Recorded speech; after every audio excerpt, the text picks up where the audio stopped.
warahmatullahi wabarakatuh.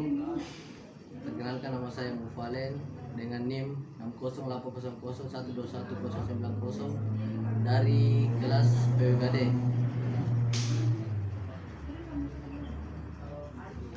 Saya akan menjelaskan tentang pencemaran lingkungan di sekitar tempat tinggal saya.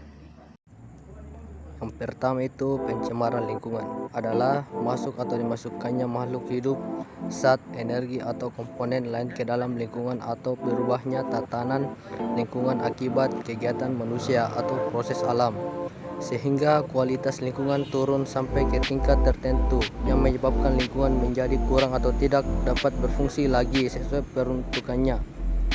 Dua itu pencemaran air adalah suatu perubahan keadaan di suatu tempat penampungan air seperti danau, sungai, lautan, dan air tanah akibat aktivitas manusia.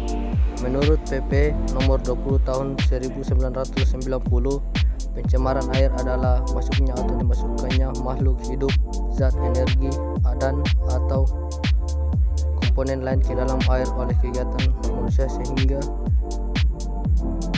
kualitas dari air tersebut turun hingga batas tertentu yang menyebabkan air tidak berguna lagi sesuai dengan peruntukannya. Penyebab pencemaran air dapat dibagi menjadi dua, yaitu sumber kontaminan langsung dan tidak langsung. Sumber langsung meliputi efluen yang keluar industri, TPA sampah, rumah tangga, dan sebagainya. Sumber tak langsung adalah kontaminan yang memasuki badan air dari tanah, air tanah atau atmosfer berupa hujan. Jadi pengertian pencemaran tanah ialah kondisi permukaan atau bawah tanah yang tercemar oleh polutan dan kontaminan. Penyebab pencemaran tanah beragam, bisa diakibatkan oleh polusi tanah seperti sampah.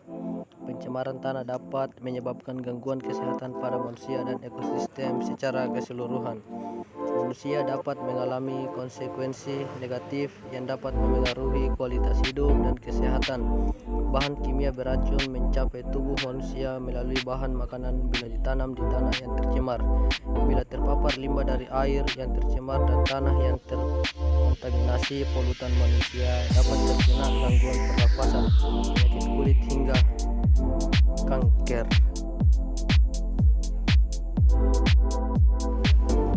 Pencemaran udara adalah kehadiran satu atau lebih substansi fisik, kimia, atau biologi di atmosfer dalam jumlah yang dapat membahayakan kesehatan manusia, hewan, dan tumbuhan, mengganggu estetika dan kenyamanan atau merusak properti.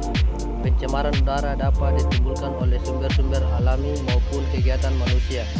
Dampak pencemaran udara dari asap kendaraan, asap pabrik, asap rokok, dan lain-lain bisa memicu terjadinya gangguan pernapasan seperti asma, ispa, dan kanker paru-paru. Selain itu, pencemaran udara juga bisa berakhir pada berkurangnya kadar oksigen di dalam tubuh manusia. Upaya pencegahan adalah mengurangi sumber dampak lingkungan yang lebih berat. Adapun penanggulangan atau pengendaliannya adalah upaya pembuatan standar bahan baku mutu lingkungan, pengawasan lingkungan, dan penggunaan teknologi dalam upaya mengatasi masalah pencemaran lingkungan.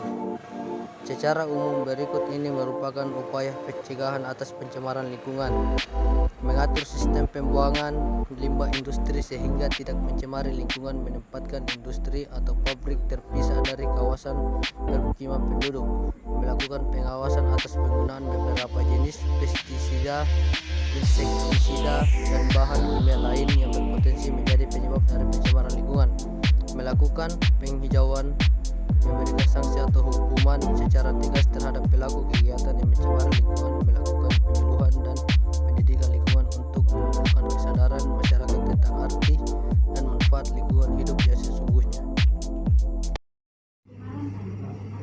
Demikian penjelasan dari saya, kurang dan lebihnya mohon dimaafkan.